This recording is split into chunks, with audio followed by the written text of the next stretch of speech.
Et j'ai le plaisir d'accueillir sur ce plateau Bérengère Bonte. Bonsoir, vous êtes journaliste à Europe 1, auteur du livre Dans le secret du Conseil des ministres, mais aussi vous avez écrit la biographie sur Nicolas Hulot, Saint, S-A-I-N, Nicolas. Merci d'être avec nous. Également avec nous sur ce plateau, Yannick Halimi, bonsoir, rédactrice en chef adjointe au service politique du Parisien. Tristan Kinomo-Poil est également avec nous, bonsoir, journaliste politique au Figaro. Et pour nous accompagner, Florent Assilniki, vous êtes communicant, fondateur de l'agence de communication politique, la Frenchcom. Merci d'être avec nous. Première question pour vous, peut-être Bérengère Bonte. Quelles sont les premières impressions que vous avez pu avoir après ce Conseil des ministres, cette feuille de route? Est-ce qu'il y a encore une volonté de rupture marquée par Emmanuel Macron?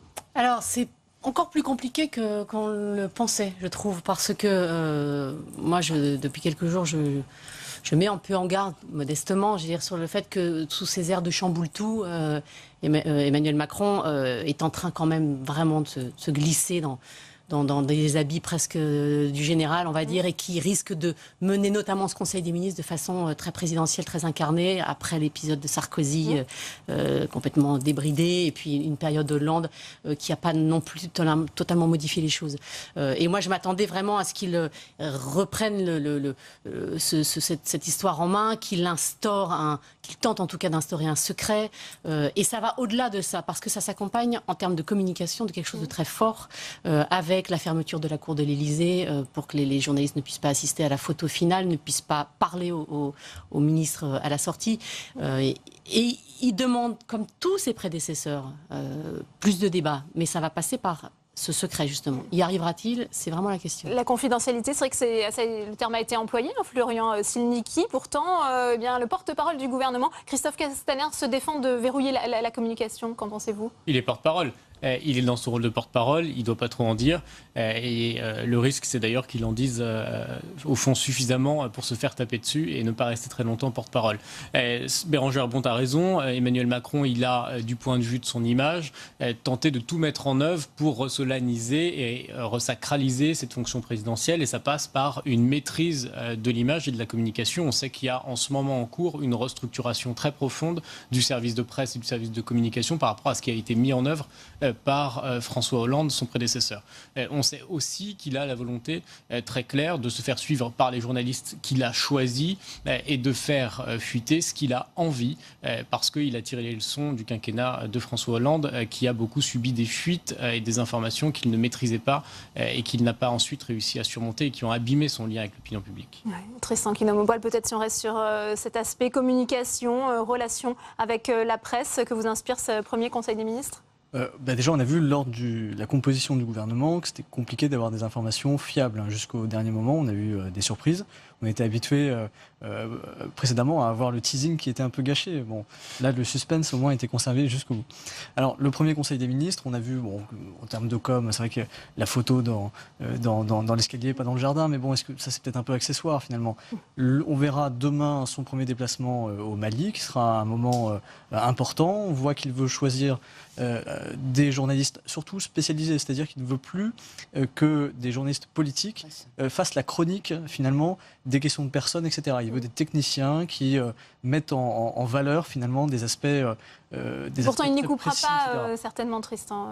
Il aura toujours le commentaire des journalistes politiques, mais il veut le réduire pour mettre en valeur effectivement des symboles forts. Et demain au Mali, on aura sûrement l'occasion de le voir, de le constater. Ouais, ce travail de pédagogie qui a peut-être manqué à François Hollande, il tire les enseignements de ce qu'il a pu vivre de l'intérieur aussi, Emmanuel Macron? Oui. Enfin, il tire les enseignements sur bien d'autres choses encore et sur surtout des conclusions inverses aux constatations, enfin à l'expérience qu'il a pu vivre au sein du quinquennat Hollande. Le quinquennat Hollande, c'est celui qui a fait Emmanuel Macron. Donc oui, il tire toutes les conclusions en termes de secret, en termes de maîtrise du temps, en termes de maîtrise de la communication. Et je pense qu'on n'en est qu'au début. Enfin, cela dit, je ne pense pas non non plus qu'on tombe dans une kremlinologie à la française. Ça reste tout de même un président de la République qui se veut en plus totalement transparent, même s'il conserve encore une fois la maîtrise du temps, mais au bout du compte, il délivre les informations qui doivent être délivrées. Et n'oubliez pas qu'il va avoir bientôt un projet de loi sur la moralisation de la vie politique, qui est une façon de rendre transparent l'ensemble du système. Bon, après, il faut voir ce qu'il y a dedans. Donc, il ne faut pas non plus exagérer l'aspect forteresse, l'aspect secret, l'aspect c'est quelqu'un qui sait où il va, qui doit s'installer, comme vous le disiez, donc qui donne les limites, qui donne le cap, qui donne l'orientation, qui donne également les limites de l'action. Enfin, on va le développer peut-être tout à l'heure. Parce que c'est vrai ce qu'on a dit, on a vu un petit peu les rôles, comment ça allait se départager entre un Premier ministre et le Président Bérengère Bonneton. Juste, dans cette communication où il remet comme ça des règles très strictes, il y a quand même, moi j'ai observé aujourd'hui qu'il a quand même laissé une caméra entrer et faire tout le chemin ce matin dans la voiture de Marlène Schiappa, qui, comme par hasard, est dans une circonscription un petit peu compliquée, de Mounir Majoubi, même chose. Donc je veux dire, il n'est pas non plus, il sait exactement où il va. Et ça va déboussoler sans doute notre profession, notamment. Mais bon, c'est très amusant d'observer que vraiment tous ses prédécesseurs ont rêvé de ça. Notamment pour ce qui touche à la confidentialité des débats en Conseil des ministres. Et c'est cette non-confidentialité qui a fait qu'il n'y a jamais eu de débat sur la déchéance de nationalité, parce qu'il n'y avait pas moyen d'avoir une discussion sans que tout sorte dans la presse. Enfin, c'est ce que regrettaient les ministres. Donc, est-ce qu'ils vont y arriver là? Tristan Quinault-Montpoil. Mais ça peut être un peu différent lorsqu'il y aura les premières tensions au sein du gouvernement. C'est un gouvernement qui rassemble quand même des personnes qui, a priori, n'avaient rien à voir entre eux. Là, ça tient Justement, pour l'instant. elles ont été appelées à la solidarité, au travail collégial. Le jour où il y aura des arbitrages défavorables pour certains, peut-être qu'ils seront tentés de faire fuiter quelques informations. Donc, est-ce que ça va tenir dans le temps? C'est pas sûr.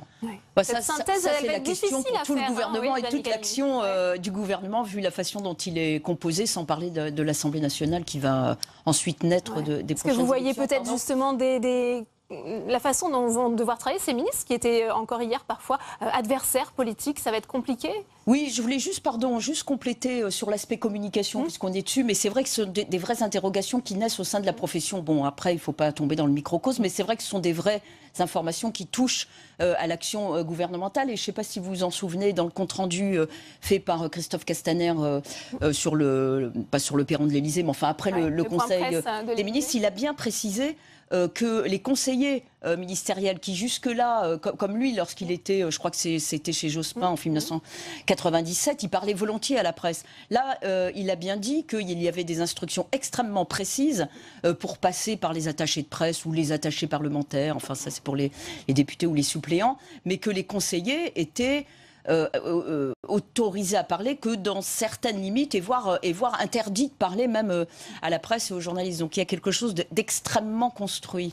Si on revient sur la composition du gouvernement, Florian Silnicki, je le disais, ça va être compliqué de faire travailler tous ces ministres qui étaient encore hier adversaires politiques, selon vous? Sans doute, mais ce gouvernement et sa composition, elles ont été travaillées pour avoir un rôle dans la campagne des élections législatives qui vient, et un rôle très précis. Je crois que c'est Devedjian qui disait sous Sarkozy, je suis favorable à l'ouverture jusqu'aux sarkozystes. Eh bien, certains en avaient rêvé. Macron l'a réalisé, notamment avec Darmanin, par exemple.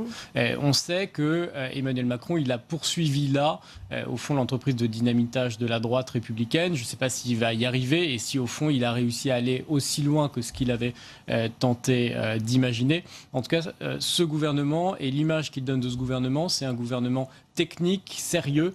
Au fond, on n'a pas misé sur des images, sur des gens qui portent une image très populaire auprès des Français, à part peut-être Flessel et quelques-uns. On a cherché à faire un gouvernement de techno, de spécialistes, d'experts, qui sont jamais les meilleurs communicants d'ailleurs. On va voir ce que ça va donner dans l'exercice de leur ministère. En tout cas, il a tenté là un gouvernement d'union nationale. Encore un clin d'œil, par exemple, dans les intitulés des ministères. On a vu un certain nombre de mots s'ajouter ou disparaître. Le mot finance a disparu. C'est intéressant d'observer les périmètres de chacun. Exactement. Alors, on n'a pas le ministère des droits des femmes. D'ailleurs, certains mauvais esprits diront que parmi les ministres d'État, il n'y a pas de femmes, par exemple. En revanche, on a vu la fonction publique se transformer en action publique. Est-ce à dire que les fonctionnaires passent au fond à des gens qui vont devoir davantage dépasser les règles traditionnelle de la fonction publique, c'est pas dit. Ouais. Un mot sur cette synthèse, elle est bel et bien là, Bérangère Bonte? Je grimaçais sur le certain mauvais esprit, diront. De fait, il n'y a pas de ministre d'État femme, pardon. Parenthèse fermée, pardon. Cette synthèse, elle est là, selon vous? C'est comment dire, de la belle ouvrage. Évidemment que ce gouvernement, c'est assez intelligemment construit politiquement, en termes d'origine socio-professionnelle, d'âge. Enfin, c'est vrai que dans chaque domaine, on découvre là, heure après heure, des personnalités qui sont extrêmement respectées. Je pense à la santé, je pense à l'éducation. Enfin, c'est effectivement assez bien fait. Il faut reconnaître là, ce stade. Peut-être, Tristan, est-ce que cette pluralité va être garante de l'efficacité après de l'action gouvernementale? Ça, c'est justement peut-être le point faible. Mais il y a aussi des profils... Le point d'interrogation. Point d'interrogation, c'est vrai, au moins. Mais il y a des profils aussi qui peuvent avoir, à moyen terme, un effet politique très important. Par exemple, le ministre de l'Éducation nationale, Jean-Michel Blanquer, il est respecté par la droite. Donc il va pouvoir sûrement capter un peu impressionner cet électorat de droite. Il participe comme ça à cette division de la droite. Et pourtant, on le présente comme un représentant de la société civile. C'est plutôt habile parce que c'est bien amené. C'est pas non plus un épouvantail a priori pour les électeurs de gauche qui ne le connaissent pas encore, ni les syndicats. Voilà, il a été numéro 2 du ministère de l'Éducation pendant très longtemps, donc c'est un technicien. C'est pas, par exemple, comme Najat Vallaud-Belkacem qui pouvait cliver l'électorat, les Français. Là, c'est amené différemment et ça peut être habile. Alors, on s'est beaucoup interrogé, Yannick Halimi, hier sur ce gouvernement. Est-ce que c'est un gouvernement de transition ou un gouvernement fait pour durer? Édouard Philippe a partiellement répondu. On l'écoute, c'était ce matin chez nos confrères de France Inter. Évidemment que c'est un gouvernement bâti pour durer. Il y a des élections législatives, elles ont pour objet de donner une majorité au président et au gouvernement pour s'engager dans la voie qui a été définie par le président de la République au moment des élections présidentielles. Donc le moment des élections législatives, il est évidemment essentiel et il conditionne tout ce qui va se passer par la suite. Mais le gouvernement, il est là pour gouverner, il est là pour préparer ce redressement. Alors, Yannick Halimi, est-ce que c'était vraiment un gouvernement qui, selon vous, est fait pour durer ou simplement pour amener une majorité à l'Assemblée nationale? Ah bah les deux, mon capitaine, j'allais dire, parce que s'il amène une majorité à l'Assemblée nationale, une majorité gouvernementale et une majorité... Emmanuel Macron n'a pas encore perdu cet espoir d'avoir une majorité absolue à l'Assemblée nationale. Et ce gouvernement, constitué comme on l'a dit, est destiné à cela. Donc le gouvernement sera de transition, non, à deux conditions. Si effectivement il y a une majorité extrêmement solide, encore une fois, voire absolue, en faveur du gouvernement et avec des candidats d'En Marche et puis du MoDem, pour aller vite. Et puis aussi, si tous les ministres ou secrétaires d'État qui se présentent dans leur circonscription remportent les législatives, puisque vous avez vu qu'hier, c'était une des conditions pour rester, c'est-à-dire gagner les législatives lorsqu'on est membre du gouvernement. Je lisais un grand quotidien du soir tout à l'heure qui disait Emmanuel Macron a eu besoin de la gauche pour remporter la présidentielle, il a besoin pour remporter les législatives de la droite. Donc il s'est mis en ordre de bataille avec des portefeuilles régaliens. Tout de même, c'est pas rien. L'ancien budget, je ne sais plus comment ça s'appelle maintenant, enfin avec M. Darmanin. Évidemment, l'action et les comptes publics, c'est le Premier ministre et M. le maire. Oui, voilà, c'est ça. Toutes les tendances de la droite sont de quoi conforter. Pardon ? Toutes les tendances de la droite sont représentées. Tout avec Darmanin, Sarkozy, Bertrand. Effectivement, donc il est là l'opération de dynamitage vraiment à droite, puisqu'on aurait pu attendre d'autres personnalités politiques, peut-être plus de poids que Gérald Darmanin ou encore Bruno Le Maire. Je pense que c'est un secret pour personne. Ils auraient voulu d'autres pointures, notamment par exemple Nathalie Kosciusko-Morizet, qui finalement... Jean-Pierre Raffarin, qui a aussi été... Voilà, il avait été cité exactement, mais je pense que l'important n'est plus là, dans la mesure où il y a quand même des personnalités de poids à droite, qui ont en plus des portefeuilles extrêmement importants. On ne va pas les reciter. Je pense que l'idée de tout ça, c'est de donner confiance à l'électorat, notamment jupéiste, voire un peu plus, si je puis dire, peut-être un peu, même quelques fillonistes, j'allais dire, d'avoir confiance dans le gouvernement et de voter pour des candidats en marche. Voilà, alors qu'il y en ait 3 ou 4 dans la mesure où ils sont suffisamment visibles, et puis avec une influence et un poids ministériel et gouvernemental assez fort. Après, il faut que les candidats de droite votent pour que les électeurs de droite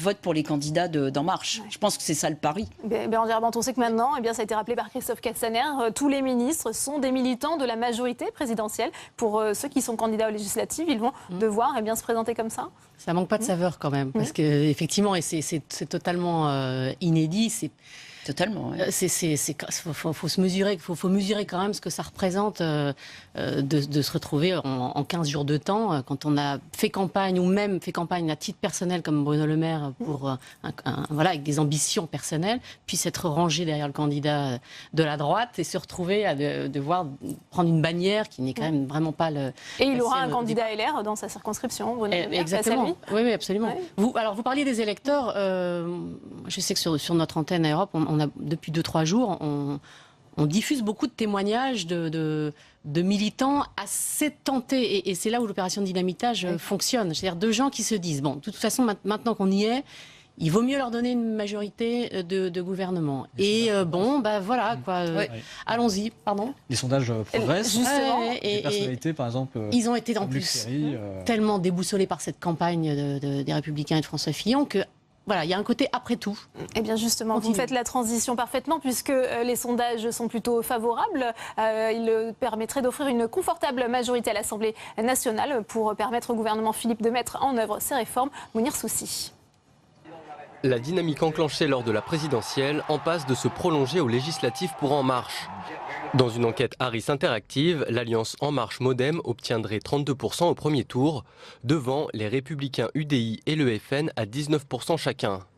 Dans la lignée de son mauvais score à la présidentielle, le Parti socialiste confirme sa mauvaise passe avec seulement 6% d'intention de vote. La France insoumise de Jean-Luc Mélenchon pourrait confirmer sa percée électorale avec 15%. Emmanuel Macron semble avoir consolidé sa base. Sur les 8,5 millions d'électeurs qui ont voté pour lui au premier tour, 83% sont prêts à soutenir un candidat En Marche. Plus largement, 6 Français sur 10 souhaitent que le président ait une majorité pour gouverner. Ce sondage a été mené après la nomination d'Édouard Philippe, mais avant la composition du gouvernement. Dans une enquête publiée aujourd'hui, les chiffres sont moins encourageants. La cote de confiance du président s'élève à 45% et celle du Premier ministre à seulement 36% d'opinion favorable. À titre de comparaison, à son entrée en fonction en 2012, celle de François Hollande atteignait 58%. Une semaine après son arrivée à l'Élysée, Emmanuel Macron ne bénéficie pas du traditionnel état de grâce. Une réaction peut-être justement, on le savait, il n'aurait pas d'état de grâce, Emmanuel Macron, à son arrivée au pouvoir. Il va devoir très vite faire la preuve de son efficacité. Voilà, oui, exactement. Il a bien compris tout cela. Emmanuel Macron, il vient de nulle part. Il y a eu quand même un certain Macron-bashing pendant la campagne. Enfin bon, après on en pense qu'on veut sur le fond, mais bon, la rotonde, est-ce que ça valait vraiment tout ce déferlement de propos désagréables. Bon, compliqué pour lui. La première semaine de l'entre-deux-tours a été très dure pour lui. Donc mais son redémarrage n'était pas là. Et Marine Le Pen, à l'inverse, était prête tout de suite. Peut-être, oui. À utiliser ça, bien sûr. Peut-être, oui. Enfin, toujours est-il qu'il n'a pas de temps à perdre. On le voit bien, depuis qu'il est né, il n'a pas de temps à perdre, ce monsieur, j'ai l'impression. Et donc, tout le gouvernement se met au travail. Il y en a déjà qui sont sur le terrain, par exemple, Bruno Le Maire. Maintenant, c'est à lui. Mais c'est peut-être plus simple. Enfin, je n'en sais rien, c'est très compliqué de toute façon. C'est peut-être plus simple de gravir les échelons et de conquérir la confiance que d'éviter de la perdre, je me dis. Peut-être qu'étant sur une dynamique ascendante, il peut continuer à espérer une montée. Ouais, ça va lui donner une majorité confortable à l'Assemblée nationale. Il va pouvoir bénéficier de cette dynamique, Florentine Niki, selon vous? Alors ça, il n'y a que les électeurs qui vont pouvoir le décider. Et en tout cas, ce qu'on sait, c'est qu'il a réussi un autre pari, qui est celui de ringardiser les deux vieux partis traditionnels de la Ve République, qui vont, eux, avoir une sacrée réflexion à entamer, notamment sur leur rôle de sélection des candidats potentiels au gouvernement. Parce que il a permis une chose, Emmanuel Macron. Il a montré à tous les hommes et à toutes les femmes politiques de notre échiquier qu'au fond, il n'avait pas besoin d'appartenir à un parti pour faire partie d'un gouvernement. Et ça, évidemment, si un parti, ça ne sert plus à finir ministre, eh bien, à quoi ça sert? Étant donné qu'ils avaient déjà tous perdu la grande majorité de leurs électeurs. C'est une question qui va devoir être entamée par eux, à mon avis, assez sérieusement. Ouais, on voit bien les réactions aussi à gauche, avec Jean-Christophe Cambadélis qui s'est exprimé ce matin. Il déplore d'ailleurs l'absence de réels socialistes au sein sein du gouvernement et redoute bien que le Parlement soit bâillonné à l'issue de ces législatives. Mais son parti, il a fait 6% à la présidentielle. Les réseaux sociaux se sont moqués de l'image, on le voyait seul sur une palette en train de haranguer 4 personnes. Donc finalement, il incarne, lui aussi, un peu de la vieille politique. Donc le commentaire de Jean-Christophe Cambadélis, c'est pas très grave s'il ne trouve pas ce gouvernement moderne. Ce qui est intéressant, vous avez diffusé la cote de confiance, par exemple, du Premier ministre et du Président de la République. Alors, elles sont assez faibles, il y a effectivement une marge de progression, mais c'est intéressant de voir l'électorat de droite, qui est effectivement clé pour le scrutin de juin. Et on voit que la droite est fracturée, c'est 45 contre 40. Donc, il y a une grande partie de la droite qui est prête, en tout cas, à voter pour le gouvernement, enfin pour la majorité présidentielle et pour ce gouvernement. Donc ça peut préfigurer de résultats qui sont plutôt bons et d'une marge de progression plutôt bonne pour les semaines à venir. Surtout qu'il a donné des symboles en plus lors de la passation de pouvoir qui font... c'était une passation de pouvoir assez solennelle, avec des images... C'est jupitérien, comme il le dit. Et ça ne peut faire plaisir. Ça peut faire plaisir à la droite. Bérangère Bond, vous évoquiez les électeurs de droite qui sont aussi déstabilisés par ce gouvernement et qui seraient prêts à apporter leur soutien. Est-ce qu'on a cette prise de conscience quand même au sein de l'état-major du Parti Les Républicains, selon vous ? Parce qu'on a eu le sentiment qu'ils étaient presque revigorés, finalement presque soulagés de voir que seulement, si je puis dire, 2 ministres et le Premier ministre avaient été, avaient rejoint le gouvernement. Je crois que les Républicains, ils ont leur cap, c'est 11 et 18 juin, et qu'il y a une 4e mi-temps, si on peut dire, et un gouvernement qui peut aussi être amendé, qui peut rouvrir la porte à certains de chez eux. Et donc, bon, ils ont les clés de Bercy, ce qui n'est pas rien du tout. On a entendu François Baroin, ils sont pris en otage, a-t-il dit, pour faire porter peut-être des réformes qui vont être très impopulaires sur les augmentations d'impôts, par exemple. Oui, enfin bon, si à l'issue ils n'ont pas perdu espoir alors, peut-être pas d'avoir une majorité absolue. J'entendais Jean-François Copé hier ou avant-hier qui ici considère que c'est toujours jouable. Mais en tout cas, de peser suffisamment dans l'hémicycle pour ensuite obtenir quelques... Jannick Halimi. Je ne sais pas si vous les avez vus sortir, faire leur conférence de presse après je ne sais plus quelle réunion... où il y avait, je parle des Républicains, où il y avait François Baroin et Alain Juppé. Ce matin, Juppé droit dans ses bottes, souriant à peine. Et Alain et François Baroin débitant tout le compte-rendu et les réflexions qu'il pouvait avoir, que son parti pouvait avoir sur le premier Conseil des ministres. Mais je pense que l'un et l'autre ne sont pas du tout sur la même ligne. On le sait, de toute façon, il y a des juppéistes qui sont rapprochés du gouvernement et certains juppéistes qui le sont, clairement, avec le Premier ministre. Et autant Baroin et des Ciotti, tablent encore sur une cohabitation possible, c'est-à-dire avoir une majorité extrêmement importante encore à l'Assemblée nationale pour qu'il y ait un autre gouvernement et un Premier ministre véritablement LR. Et donc un programme, les Républicains. Alors qu'un Alain Juppé, je ne pense pas qu'il soit sur cette ligne-là.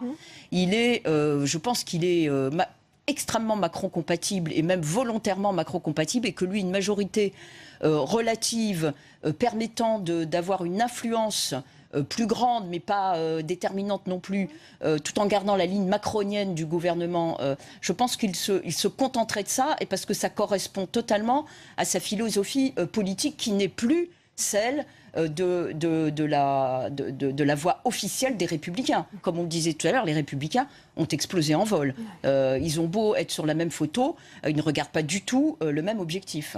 Même si en off, ceux qui disent publiquement qu'ils croient à une majorité pour les Républicains disent en off que ça paraît un peu compliqué. Ce qu'ils veulent, c'est effectivement peser, au moins limiter la casse au Parlement.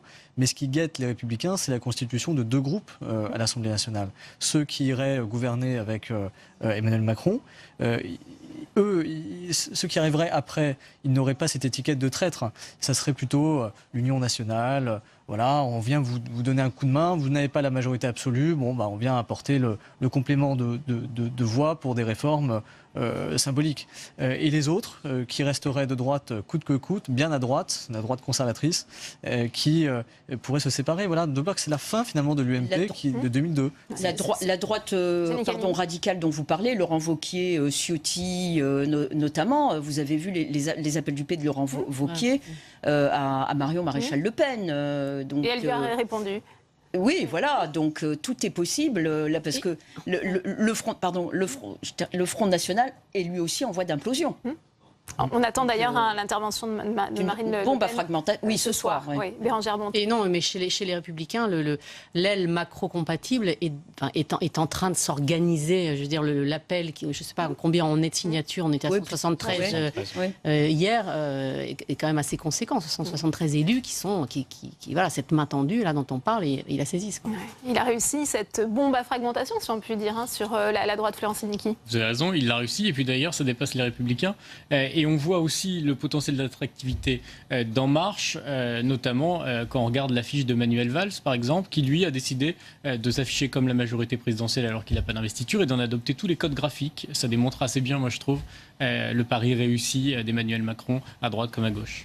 On a commencé ce débat aussi par la répartition des rôles. Je voudrais qu'on y revienne peut-être un instant, Jeannick Halimi, entre le président et le Premier ministre. Ça a été rappelé ce matin par Christophe Castaner. Le président fixe la stratégie, c'est le long terme, et le Premier ministre s'occupe des arbitrages, c'est le moyen terme. Là aussi, on a une volonté peut-être de revenir à des choses plus classiques, de tradition gaullienne, élyséenne. Oui, alors moi j'ai été frappée, on a beaucoup dit que Emmanuel Macron était un peu le grand horloger avec la maître des horloges. Maître des horloges, voilà. Oui. Je trouve qu'il est devenu, après le compte-rendu de M. Castaner, le grand ingénieur.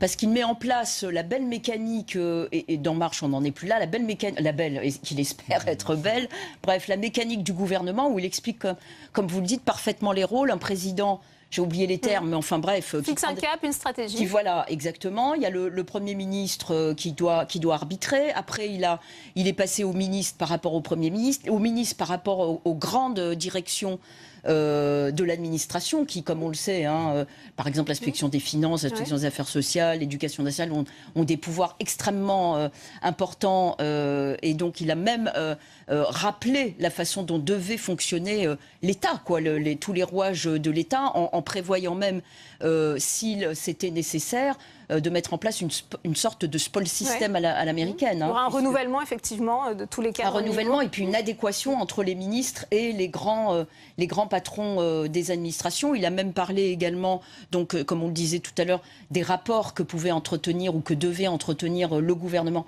avec la presse. Et il a rappelé qu'il y aurait une directive, je crois, une circulaire détaillant la méthode de travail qui devrait être publiée pour la méthode de travail du gouvernement. Donc vous voyez, c'est quelque chose de presque Léonard de Vinci, quoi. Il a décidé de tout. Enfin, je ne veux pas en faire un Deus ex C'est une gestion aussi un peu privée, on a envie de dire, avec les ministres qui vont devoir rendre des comptes. Leur efficacité va être évaluée, Bérengère Bonte. Je partage totalement votre avis sur la place comme ça centrale du président Macron. Et moi, ça me rappelle Alain Peyrefitte, qui était le porte-parole de Gaulle. Et quand il avait pris ses fonctions dans ses premiers comptes rendus, il passait son temps. Alors, il faisait valider dans le bureau de Gaulle le compte rendu et il se faisait souffler dans les bronches à chaque fois parce que il lui disait ne parlez pas du chef du gouvernement. Le chef du gouvernement, c'est moi, le Premier ministre et le premier des ministres. C'était pas méprisant. C'était simplement restaurer et expliquer, puisque lui fondait cette Ve République, mais voilà, à quel point le président est vraiment celui qui gouverne d'une certaine façon, au sens vraiment le plus noble du terme, le plus élevé du terme, et le gouvernement, eh bien, l'équipe de ministres, voilà, fait le travail technique, met en place l'action que lui a imaginée. Ouais, Tristan, sur ce point, sur l'organisation justement des rapports entre le président, le Premier ministre, aussi sur cet aspect d'efficacité, d'évaluation des ministres. Il a vu, Emmanuel Macron, que ses deux prédécesseurs, c'est-à-dire François Hollande et Nicolas Sarkozy, n'ont pas été protégés par la fonction. Au contraire, le fait d'intervenir quotidiennement sur tous les sujets, d'être le président du quotidien, On a vu c'était Leonarda, le maximum alors, qui a pu affecter l'image et la fonction présidentielle. Emmanuel Macron n'en veut pas et dès la campagne présidentielle, il expliquait qu'il voulait restaurer un peu cette fonction de président de la République qui arbitre mais qui n'est pas dans le quotidien et envoyer au front ceux qui doivent l'être, c'est-à-dire le Premier ministre et ses ministres. Pour finir, Florence Silnicki, c'est vrai que Jeanne Calmy parlait aussi de cet aspect de spoil system à l'américaine avec un grand ménage peut-être qui va être fait chez les directeurs d'administration. Qu'est-ce que ça signifie ? En tout cas, il va rappeler qu'il est le patron, mais ce qu'il continuera à mettre en scène aux yeux des Français, c'est qu'il n'est que président de la République et que c'est son gouvernement qui déplaît. Vous savez d'ailleurs que Mitterrand nous a appris que gouverner, c'est déplaire. Eh bien, Emmanuel Macron, lui, il veut plaire aux Français et c'est pour ça qu'il veut apparaître à leurs yeux comme un monarque républicain qui est au fond la fonction présidentielle au sein de la Ve République. Eh bien, merci à vous pour votre analyse. C'est la fin de ce débat, mais on continue de parler notamment des rapports de la presse avec l'Élysée. Sont-ils partis sur de mauvaises bases ce matin? Lors du premier point presse du porte-parole Christophe Castaner, certains journalistes se sont plaints du traitement qui leur était réservé. On l'écoute. Alors ce n'est absolument pas une volonté de verrouiller la communication. C'est parce que, et vous allez le voir, la photo officielle du gouvernement n'a pas été faite dans le même cadre habituel que nous connaissons. Et que du coup, il fallait pour cela une certaine liberté d'organisation de la photo qui s'est faite sur les escaliers de l'Élysée. Et donc du coup, c'est uniquement pour une raison pratique, mais vous retrouverez toute votre place habituelle, votre capacité à interroger les ministres en sortant du Conseil des ministres, mais aussi à interpeller et à filmer sans difficulté dès la semaine prochaine. Rassurez-nous, Monsieur Castaner, ça va bien se passer entre vous et la presse. Ben, la preuve, je suis avec vous. Mais je vais être un peu plus complet dans ma réponse. Il y a la volonté aussi, notamment lors des déplacements, que le président de la République, mais aussi celles et ceux qui l'accompagnent, puissent avoir la liberté de déplacement, la liberté d'échange avec les Français. Et vous savez comme moi, et on s'est croisés souvent ces dernières semaines dans la campagne électorale, que la présence de 50 journalistes, d'une dizaine de caméras, nuit un peu au dialogue direct et à l'échange que peut avoir le président de la République, qui était candidat, avec les Français. Donc il ne s'agit pas de contrôler, il ne s'agit pas d'imposer. Bien évidemment, je souhaite réaffirmer pour le président de la République et le Premier ministre le respect et notre attachement au respect de vos conditions de travail. Et comme porte-parole du gouvernement, j'y veillerai. Et justement, pour parler de ces rapports d'Emmanuel Macron avec la presse, Nicolas Prissette, qui a suivi le chef de l'État dans son accession au pouvoir, est notre invité. Il répond aux questions de Tam Tranui dans le face-à-face, c'est tout de suite.